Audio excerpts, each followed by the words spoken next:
प्रश्नोत्तर सत्संग माध्यम से आज एक प्रश्न आया है। राजपत यादव, मुंबई। उनका प्रश्न है, मैं सुना था सीता माता जो है रावण के लड़की है, क्या ये सत्य है? देखिए जी, ये सब विभिन्न प्रकार का सब जो है दंत कथा है, विभिन्न प्रकार मनगढ़ंत कहानी संसार में बहुत है। कोई शास्त्र पुराण में, रामायण में ये सब वर्णन नहीं है। न वाल्मीकि रामायण में है, न तुलसीदास रामायण में, न कंब रामायण में, न कोई रामायण ग्रंथ में सब नहीं है। ये सब मनगढ़ंत कहानी है। बहुत सारे ऐसे हमारे लोग जो है लोगों को भ्रमित करने के लिए ऐसे सब प्रचार करते रहते हैं। इसलिए ये सब से सावधान रहना चाहिए। ये सब पुराण शास्त्र की बातें समझने के लिए कोई सद्गुरु जो पुराण शास्त्र ग्रंथ वेद पुराण सबका अध्ययन करता हो, जिसको जानकारी हो, उसी से ही ये सब ज्ञान प्राप्त करना चाहिए।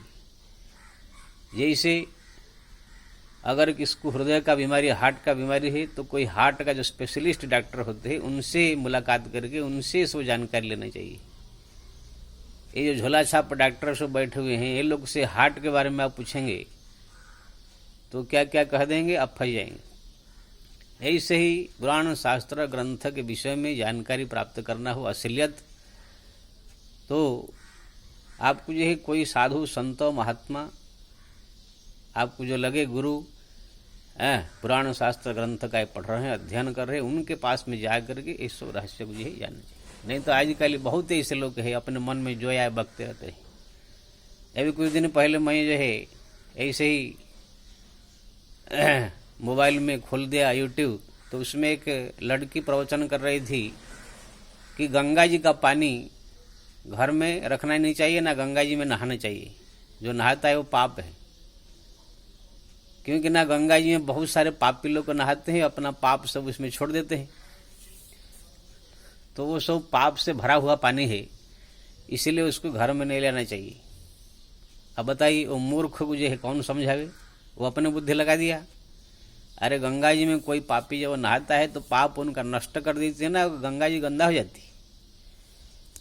अग्नि में अगर कोई कचरा डाल लिया जाता है, अग्नि उसको जला के भस्म कर देता है, अग्नि कचरा नहीं हो जाता है।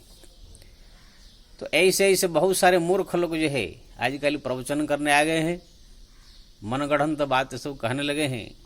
विभिन्न प्रकार पंथ धर्म सब निकल गया है, अपने अपने मन से सब कहते रहते हैं। एक ब्रह्म कुमारी पंथ है, वो तो बोलते हैं कि कृष्ण कोई, राम कोई था ही नहीं, ये अयोध्या, ये वृंदावन, ये सब झूठा है। क्या कहोगे? आजकल हमारा एक निकला है जय भीम पंथ। भीम साहब आम्बेडकर जो थे उनको भगवान मानने लगे। अब साईं बाबा अगर जानते हैं, वो एक साधारण साधु थे, उसके भी लोग भगवान मान गए। नए नए ढोंग, नए नए ढकोसला, नए नए प्रचार, ये सब जो है हो रहा है। कोई निरंकारी के पास जाएंगे तो बोलेंगे कि ये पूजा पाठ करना, मंदिर में जाना, ये सब बेकार है। निरंकारी लोग ऐसे कह देंगे। तो उन लोग के पास बैठे तो आपका मन भ्रमित हो जाएगा। इस आजकल नया ढोकसला निकला है शिव चर्चा, उसमें भी बहुत सारे औरत जा करके बोलती शिव ही गुरु है। भगवान संसार में किसका गुरु नहीं होते हैं। भगवान राम भी, नारायण भी आए राम रूप में, गुरु बनाया। वशिष्ठ कृष्ण भी सांदीपन को गुरु बनाया। स्वयं भगवान शंकर भी भगवान नारायण को गुरु बनाए हैं। भगवान किसके गुरु नहीं होते। गुरु बनाने के लिए साधु संत महात्मा ये सब को रखा गया है। ये लोग जो है अपना आप सोच लेते शिव हमारा गुरु है, ऐसा नया नया ढकोसला है। अच्छा ये बताइए, जब कोई मन में संदेह होता है तो गुरु के पास जाके पूछना पड़ता है। भगवान राम, दशरथ जी भी गुरु वशिष्ठ के पास जाकर पूछते थे कोई अगर शंका हो। तो ये शिव गुरु दीक्षा वाले जाकर किसको पूछेंगे? शिव जी से पूछेंगे। क्या शिव जी उनको उत्तर देंगे? गुरु इसलिए बनाया जाता है कि गुरु के पास जा करके उनकी जो है कुछ शंका हो, कुछ प्रश्न पूछ करके अपना शंका का समाधान करे तो शिव जी गुरु वाले जो है शिव जी को जाई पूछेंगे।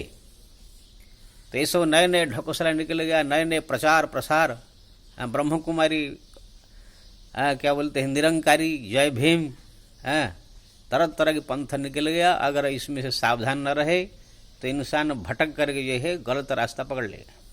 इसलिए जो हमारे पुराने सनातन हिंदू धर्म है, राम कृष्ण ये सब का जो है ज्ञान रखने वाले कोई संत सदगुरु से ही ज्ञान प्राप्त करके वही रास्ते पर चलना चाहिए।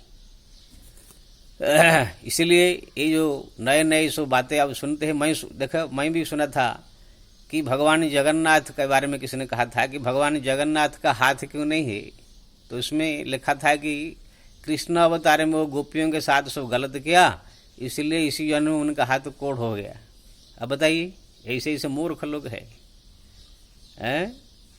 क्या क्या क्या क्या सब मनगढ़ंत कहानी बना करके ऐसे लोगों को भ्रमित करते रहते हैं। और हमारे जो है मुस्लिम लोग है, कुछ ऐसे ऐसे धर्म के लोग है, हमारे हिंदू धर्म को जो है नीचे करने के लिए तरह तरह की बातें ऐसे करते रहते हैं। इसीलिए सावधान रहना चाहिए। तो आपको जिसने ने बताया है कि रावण की लड़की है सीता, और ये बताया, आप कह रहे थे कि एक बार जो है मंदोदरी रावण की कपड़ा धो रही थी, वो कपड़ा में रावण का बीज लगा हुआ था। उसको छुड़ाने के लिए मंदोदरी जो है अपना दांत में इसको घिसने लगी तो उनका बीज पेट में चला गया, उससे जो लड़की पैदा हुई वो सीता है। अब बताइए, रावण का बीज थोड़ा सा लेंगुटी में या उनके कपड़ा में लग गया, अब वो सड़ गया होगा, गल गया होगा, कि वो बीज उसमें लगा हुआ था, मंदोदरी उसको चाट लिया तो पेट में बच्चा है, ऐसे कोई होता है? अरे बीज जब पति पत्नी संबंध रखते हैं तब उनके गर्भाशय में जाके बीज जाता है, तब जाके बच्चा पैदा होता है। किसी के लंगूटी में, किसी का कपड़ा में लग गया है, वो सड़ गल गया है, उसको चाट लेने से कोई बच्चा होता है? ये सब एक मनगढ़ंत कहानी है। अब बहुत ऐसे जगह पर लोग जो है उल्टा पुल्टा सुल्टा ऐसे प्रचार प्रसार करते रहते हैं मन में बना बना के। इसलिए मैं सबसे निवेदन करूंगा, ये सब मनगढ़ंत कहानी, ये सब आलतू फालतू लोगों के बात न सुन करके कोई संत सदगुरु के चरण में जाके उनके पूछ के उनके कहे अनुसार ही चले, नहीं तो पंथ आपका गलत हो जाएगा। आप सोचते कि हम सही रास्ते पर चल रहे हैं, आप जाकर सीधा नरक में पहुंच जाओगे। जो चीज का जो स्पेशलिस्ट है उसके पास जाना चाहिए। आपको अगर बद्रीनाथ जाना है तो बद्रीनाथ गया हुआ कोई आदमी से पूछोगे कैसे बद्रीनाथ जानेगा तो बताएगा। जो कभी गया नहीं है, सुना नहीं है, कभी देखा नहीं है, उसको पूछने से कहीं जाएगा, गलत रास्ता बता देगा।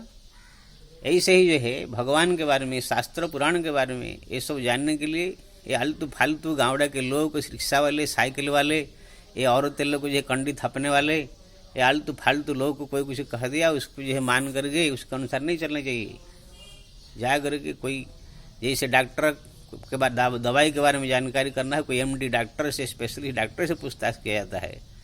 ऐसे ही ये सब जानकारी के लिए कोई अच्छा संत साधु गुरुओं से जो पुराण शास्त्र ग्रंथ पढ़ता, अध्ययन करता, उनसे पूछ करके उसी के अनुसार चलना चाहिए। नहीं तो भटक जाएंगे। बहुत ही इस पंथ निकल गया, ब्रह्म कुमारी, निरंकारी, जय भीम, साईं राम, मुसलमानों का, जैन, बौद्ध, क्या क्या क्या सब निकल गया। लोग को भीड़ भाड़ देख के, बड़ा मंदिर देख के, आश्रम देख के, पैसा देख करके बहक जाते हैं। इसलिए सावधान अगर नहीं रहेंगे, बस ये दुर्लभ मानव शरीर जो मिला है भटक करके नरक में चले जाएंगे। इसलिए मैं सबसे निवेदन करूँगा, ये सब फालतू बातें इधर उधर के न सुन के केवल भगवान का भजन करे। कोई शंका हो अपने सदगुरु, वो सदगुरु उसको पूछना चाहिए जो शास्त्र पुराण ग्रंथ का पढ़ता हो, अच्छा ज्ञान हो रखता हो, उसी से पूछिए, वो बताएंगे। जो उसी के अनुसार चले तो आपका कल्याण होगा, नहीं तो आपका पतन हो जाएगा। जय श्री राम।